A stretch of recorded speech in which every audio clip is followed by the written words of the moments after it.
Hello friends, আজকে আবারও একটা রেসিপি নিয়ে চলে এসেছি। আজকের রেসিপি ফ্রুট কাস্টার্ড।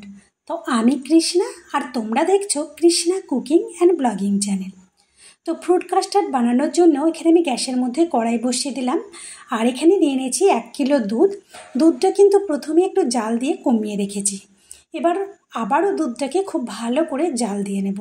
আর জাল দিয়ে এই দুধটাকে কিন্তু অনেকটাই কমিয়ে নিতে হবে, মানে 1 কিলো দুধকে 500 গ্রাম দুধ করে নিতে হবে জাল দিয়ে দিয়ে। তো দেখো আমি দুধটা কিছুক্ষণ ফোটানোর পর এখান থেকে 3 চামচ দুধ একটা বাটির মধ্যে তুলে রেখে দিলাম।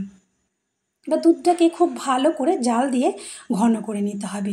তো এই কাস্টার্ডটা যাতে খেতে আরও বেশি সুন্দর লাগে তার জন্য আর খুব তাড়াতাড়ি যাতে দুধটা ঘন হয় সেই জন্য এখানে আমি নিয়ে নিয়েছি ওই চা চামচের 4 চামচ মতো গুঁড়ো দুধ। এবার লিকুইড দুধ দিয়ে ভালো করে দুধটাকে একটা চামচ দিয়ে গুলে নিতে হবে। সরাসরি দুধটা দেবো না, নাহলে কিন্তু জমাট বেঁধে যাবে। এবার আমি ভালো করে দুধটাকে গুলে নিয়েছি। এবার গুলা দুধটা দিয়ে দিলাম লিকুইডের মধ্যে, দিয়ে চামচ দিয়ে খুব ভালো করে দুধটাকে জাল দিয়ে নিচ্ছি। আর দুধটা দেখো অনেকটাই ঘন হয়ে এসেছে। এবার দিয়ে দিলাম এখানে পরিমাণ অনুযায়ী চিনি। এখানে খুব বেশি একটা মিষ্টির পরিমাণ লাগে না, তবে তোমাদের মানে ইচ্ছে অনুযায়ী মিষ্টির পরিমাণটা দিতে পারো। এবার দেখো দুধটাকে খুব ভালো করে ঠান্ডা করে নিয়েছি। এবার এখানে আমি দিয়ে দিলাম 3 চামচ কাস্টার্ড পাউডার, দিয়ে খুব ভালো করে চামচ দিয়ে কাস্টার্ড পাউডারটা গুলে নিলাম। আর দুধও কিন্তু অনেক ঘন হয়ে গেছে। এবার কাস্টার্ড পাউডারটা দিয়ে দিলাম দুধের মধ্যে, দিয়ে চামচ দিয়ে খুব ভালো করে নেড়ে নিচ্ছি। তো দেখো দুধ কিন্তু খুব সুন্দরভাবে একদম কাস্টার্ড পাউডার দিয়ে অনেকটাই ঘন হয়ে গেছে। এবার এটাকে গ্যাসের ফ্লেমটা অফ করে রেখে দিতে হবে। তো দেখো তোমাদেরকে চামচ দিয়ে তুলে দেখাচ্ছি যে ঘনত্বটা কতটা বেশি হয়েছে। তো খুব সুন্দরভাবে কিন্তু হয়ে গেছে। এবার আমি গ্যাসের ফ্লেম অফ করে রেখে দিলাম ঠান্ডা হওয়ার জন্য। আর এই ফ্রুট কাস্টার্ডটা খেতে যাতে বেশি ভালো লাগে আর গুণও যাতে বেশি বাড়ে তার জন্য এখানে নিয়ে নিলাম বেশ কিছুটা পরিমাণ কাজু বাদাম আর আমন্ড বাদাম। আর এই বাদাম যদি ভাবি যে কুচি করে দেব তাহলে কিন্তু বাচ্চাদের মুখে পড়লে একদম ওরা খেতে চায় না, পছন্দ করে না। আর এইভাবে যদি একটু মিক্সিতে গুঁড়ো করে দেওয়া যায় তাহলে কিন্তু খুব সুন্দরভাবে কাস্টার্ডের সাথে মিশে যাবে আর বুঝতেও পারবে না, অনায়াসে কিন্তু খেয়ে নেবে।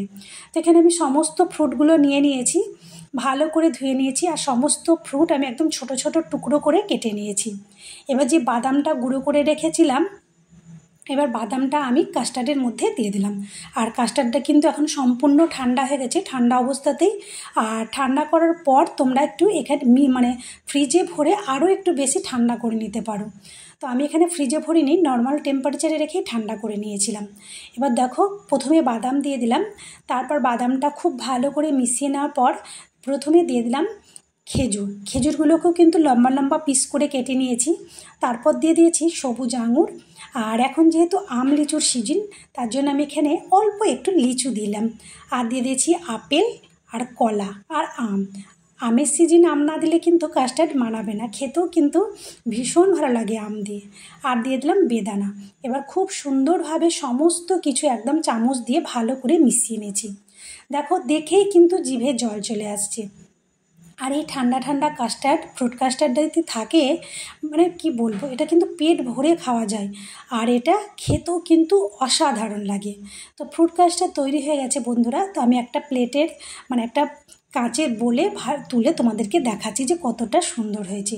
এবার উপর থেকে আরও কিছুটা আমি ফ্রুট মানে দেখতে সুন্দর লাগার জন্য আমি উপর থেকে সাজিয়ে দিচ্ছি। তো প্রথমেই দিয়ে দিলাম আম। আর এই আমের সিজনে আম পড়ে এত সুন্দর লাগে কি বলবো। তো তোমাদের যদি এই ফ্রুট কাস্টার্ডের রেসিপিটা ভালো লেগে থাকে অবশ্যই একটা লাইক করে দেবে আর কমেন্ট করে জানাবে কেমন হয়েছে। আর যারা এখনও আমার চ্যানেলটি সাবস্ক্রাইব করেনি চ্যানেলটিকে সাবস্ক্রাইব করে দেবে। আর ফ্রুট কাস্টার্ডটা কেমন হয়েছে অবশ্যই কিন্তু বাড়িতে বানিয়ে খাবে, বানিয়ে না খেলে জানতেই পারবে না যেটা স্বাদ কীরকম। তো অবশ্যই বাড়িতে বানিয়ে খেয়ে কমেন্ট করবে যে কীরকম হয়েছে। তো আজকের মতো ভিডিও এখানেই শেষ করলাম, ফিরে আসবো নতুন একটি ভিডিও নিয়ে। বাই।